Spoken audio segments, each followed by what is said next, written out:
João capítulo 9, nós vamos ler os versos 1 até o verso 5, tá bom?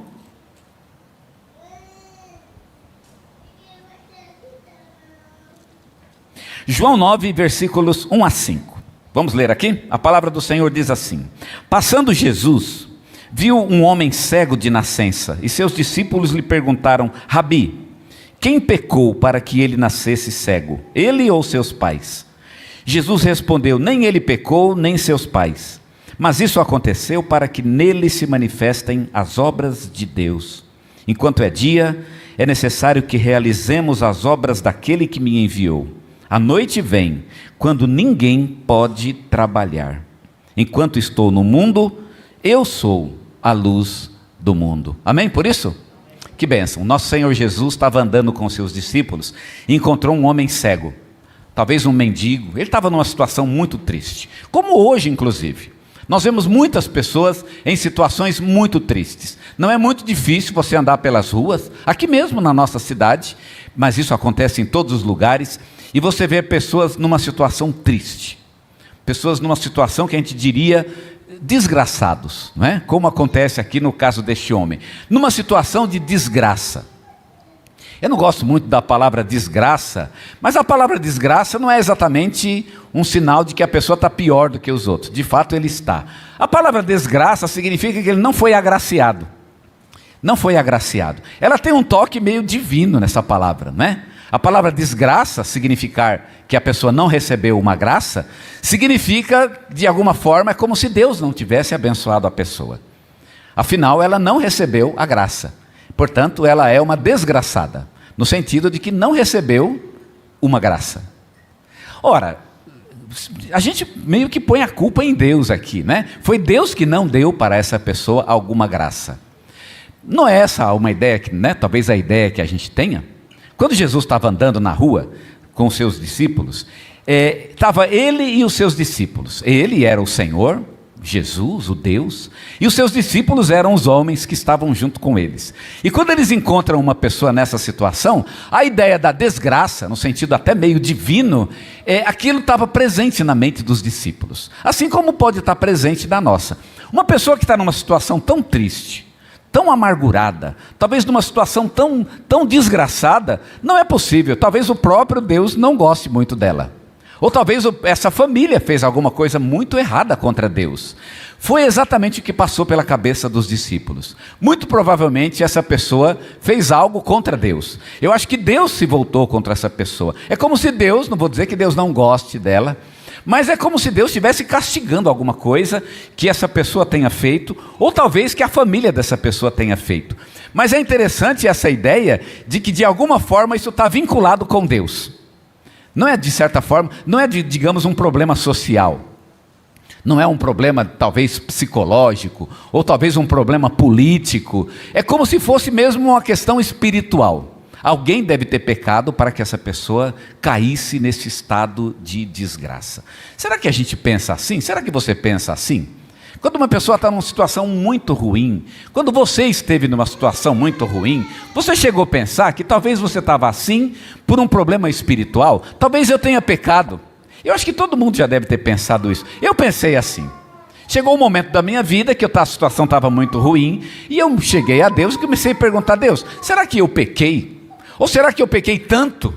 Ou meu pecado foi tão grave que eu tivesse que cair nessa situação e estar neste momento, nessa situação difícil, neste momento? Bem, haviam duas opiniões sobre a desgraça humana. A opinião dos discípulos, que era o fato de que aquele homem deveria ter pecado, ou que a família dele poderia ter pecado, talvez os seus pais, ou talvez os seus avós. Alguém pecou, não é possível. E a opinião do próprio Jesus. E qual é a opinião do próprio Jesus? Eu não quero hoje pensar na opinião dos homens. A opinião dos homens, ela pouco nos ensina. Ela é aquilo que a gente pensa mesmo, não é nada de novo. Bacana aqui é a opinião de Jesus. A opinião de Jesus é o nosso tema dessa manhã. E a primeira coisa que Jesus diz é a seguinte: ao invés de julgar o tamanho do pecado, pensa no tamanho da falta de Deus. Porque quando você vê uma pessoa numa situação de desgraça, você pergunta por que ela está assim? O que foi que levou essa pessoa a isso? Jesus fala, não pensa tanto no que levou a pessoa a isso. Pensa na falta que essa pessoa tem de Deus. O que é que falta? Porque você sempre se pergunta, o que fez com que ela caísse nesse estado? A pergunta talvez fosse diferente. O que é que falta para essa pessoa? O que ela precisa? O que resolveria o problema dela? A pergunta, o que falta, é melhor do que por que ela está nesse estado. E é exatamente essa a ideia de Jesus. Ele pergunta e ele coloca aqui o grande problema. Talvez essa pessoa precise mais de Deus. Talvez você precise mais de Deus do que você. Já que você está bem, está tranquilo, e está olhando para alguém e dizendo, essa pessoa está pior do que eu. Bom, se você acha que ela está pior do que você, então talvez ela precise mais de Deus do que você, não é verdade? Então pensa por outro lado, pensa que ela tem uma grande ausência de Deus.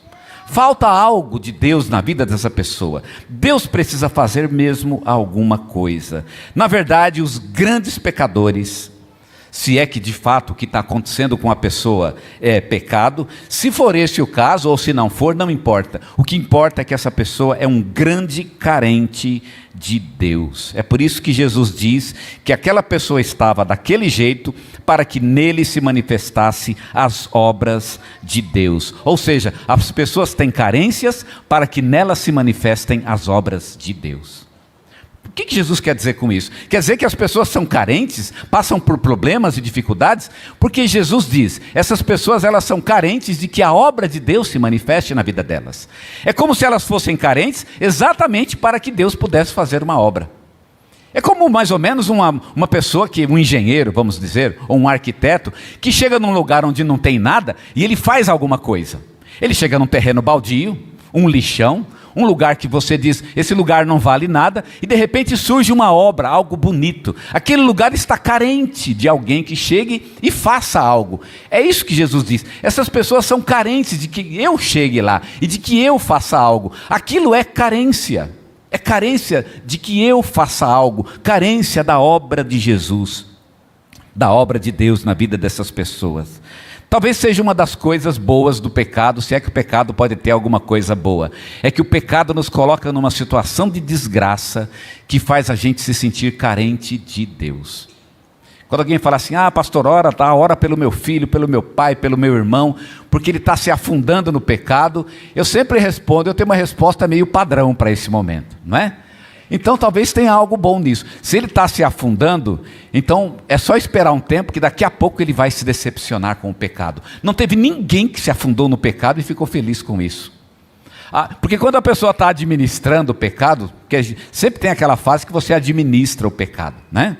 Por exemplo, quando a pessoa tem problema de compulsão, alcoólico, por exemplo, ou quando a pessoa usa drogas, por exemplo, e ela tem uma família que dá suporte, então ela usa droga, mas ela se controla. Aí volta para casa, tem uma cama, tem roupa lavada, tem comida, ela tem emprego, mas ela tem aquela vida, não é? Às vezes o álcool, e ela consegue controlar, e quando ela mantém no controle, aquilo não resolve nunca. Muitas vezes quando ela vai afundando e caindo, e quando ela vai indo para o fundo do poço, talvez seja uma chance onde ela possa encontrar Jesus. Sabe por quê? Porque quando ela se afunda, ela acaba descobrindo sua própria desgraça. Talvez fosse uma coisa boa do pecado. Se é que o pecado pode ter algo de bom, seria isso. O pecado, ele faz a gente chegar no momento, numa situação em que a gente se sente carente de Deus. Eu estava na Cristolândia, não muito tempo atrás, e o pastor que estava falando, ele era uma pessoa que trabalhava com pessoas assim, com pessoas que tinham problemas de dependência química, e ele falava do fundo do poço. Ele fala, meu irmão, se você chegar no fundo do poço, isso é uma bênção, porque tem gente que não chega no fundo, tem gente que morre antes de chegar no fundo do poço. Cheguei no fundo do poço, bênção, é uma bênção. Então amém por isso. Amém que chegou no fundo do poço. É porque é lá no fundo do poço que você pode clamar a Deus e ser ouvido por Ele. Então quando a gente vê pessoas em situação difícil, talvez eu mesmo, no momento da dificuldade, da dor, eu posso me perguntar o que falta para mim. É carência de Deus. Ao invés de pensar, onde foi que eu errei, onde foi que eu caí, talvez vai chegar o momento que você possa pensar nisso. Mas o problema imediato é, o que isso significa em minha vida? Significa que eu preciso de Jesus. É isso que significa. Muitas vezes ficar buscando, né? Tem gente que vai busca apoio. E o apoio geralmente vai buscar a origem do problema. Irmão, a origem do problema é a carência de Deus. Se eu suprir a carência de Deus em minha vida, grande parte dos meus problemas estarão resolvidos. É isso que Jesus fala. Pensa na carência deste homem. Ao invés de ficar buscando o culpado, se pergunta do que essa pessoa precisa. Ele precisa de Deus. E a segunda coisa que Jesus diz, ao invés de ficar julgando o tamanho do pecado, por que não trabalhar para que a obra de Deus se manifeste? Os discípulos logo falam para Jesus, alguém pecou, alguém aprontou, não é? Você vê o sujeito naquela situação, alguém aprontou. E o pecado não foi pequeno, o pecado deve ter sido grande, porque olha a situação do sujeito. Está tão triste que o pecado deve ter sido grande. Não, gente, Jesus fala, queridos, não pensa no tamanho do pecado. O problema aqui não é o tamanho do pecado. O problema aqui, e Jesus vai dizer, o problema é trabalhar para que a obra de Deus se manifeste na vida dessa pessoa. Ao invés de caçar o culpado, vamos então fazer com que a obra de Deus se manifeste. Deus vai fazer alguma coisa. Jesus diz, é necessário que façamos a obra daquele que me enviou enquanto é dia.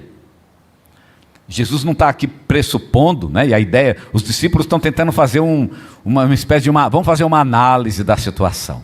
Alguém pecou, então vamos fazer uma análise psicológica, social e política, para ver a causa deste mal, a causa do pecado. Vamos estudar este mal, em vez de ficar estudando o mal, por que não trabalhar para que o mal seja resolvido? Vamos fazer com que a obra de Deus então se manifeste. Já que é carência da obra de Deus, então está faltando obra de Deus. Não é isso que é o problema? Falta a obra de Deus? Então vamos fazer com que a obra de Deus se manifeste. O cego era carente das obras de Deus. Tinha uma coisa que ele não precisava, era do julgamento das pessoas. Isso não ajudava ele, mas as obras de Deus sim, essas ajudariam. Os discípulos deveriam fazer algo por ele. O fato deste homem ser cego indicava que Deus ainda não tinha feito algo na vida dele. Falta algo.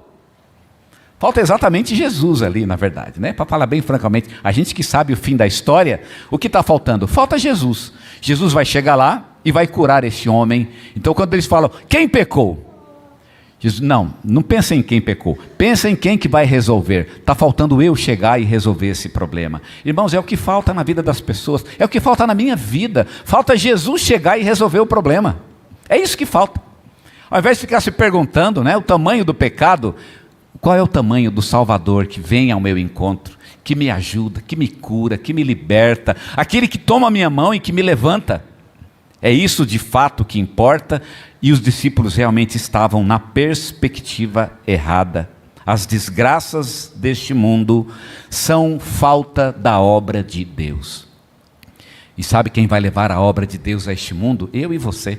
Afinal, Deus não tem trabalhado na minha vida, eu é que devo levar as obras de Deus. Se falta a obra de Deus, o meu papel é esse, chegar no mundo e ajudar, levar a obra de Deus para este mundo. E a última coisa que eu quero destacar, é que a carência de Deus, de Jesus, ou a carência que as pessoas têm de Deus, na verdade, e nada mais é do que carência do próprio Jesus. O próprio Jesus. Jesus termina esse texto dizendo, enquanto estou no mundo, eu sou a luz do mundo. É interessante Jesus falar disso, né? Enquanto eu estou no mundo, eu sou a luz do mundo. E por que ele fala isso? O que isso tem a ver com essa história? Tem a ver com a história porque o sujeito com quem eles estão falando era cego. Ele era um cego.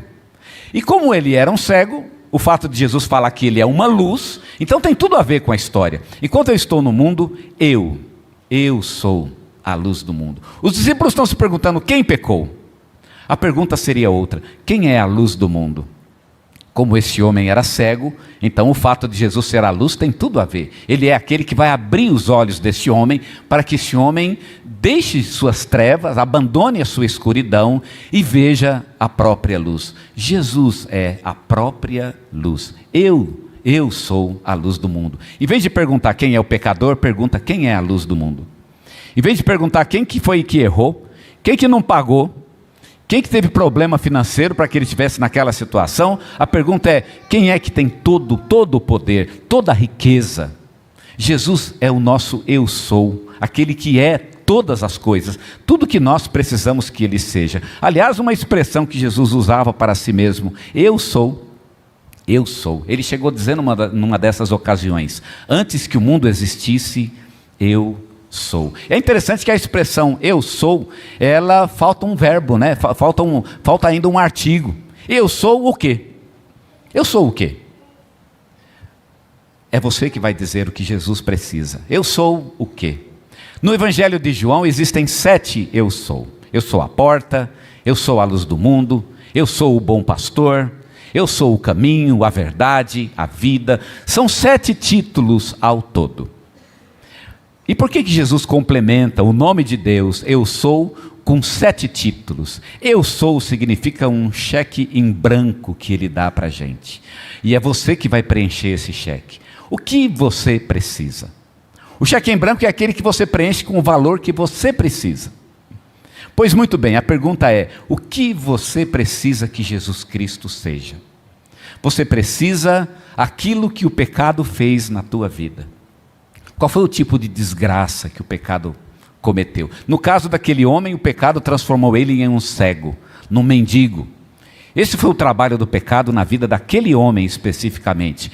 Qual foi o trabalho do pecado na minha própria vida? O que o pecado fez? Qual foi a desgraça que o pecado me trouxe?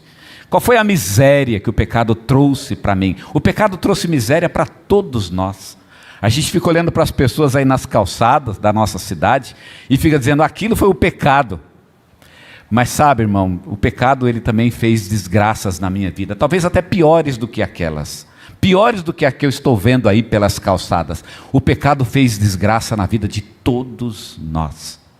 E para o pecado há uma solução, e a solução é Jesus. Jesus diz: eu sou a luz do mundo. Sabe por que eu sou a luz do mundo? Porque este homem precisa de luz. Ele é cego e ele precisa de luz. A pergunta é: o que eu preciso?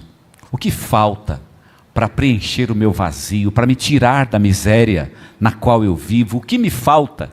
E quando eu entendo que é Jesus, eu posso convidá-lo e dizer: Jesus, entra na minha vida, no meu coração, enche o meu coração daquilo que me falta. O que me falta?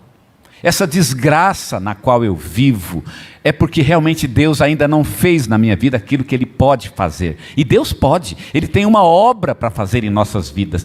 E essa obra Ele há de fazer. E a obra tem nome e tem endereço. Ela se chama Jesus Cristo. Ele é o que precisamos que Ele seja. É Ele que nos tira do pecado, da desgraça, da miséria, a miséria que o pecado colocou em nossas vidas. Ele é a solução para essas coisas. É só convidá-lo. A gente diz: Jesus, entra em nosso coração, enche nossas vidas. E quando Ele vem preenchendo, Ele vem corrigindo, Ele vem reconstruindo aquilo que o pecado destruiu. Ele vem trazendo aquilo que o pecado levou, devolvendo aquilo que o pecado roubou de nossas vidas. Ele vem, portanto, reconstruindo o nosso interior, nos tirando da desgraça e nos colocando no ambiente da graça de Deus, do amor de Deus, da obra de Deus em nossas vidas, obra do Senhor Jesus em nós. Isso é tão incrível e tão maravilhoso.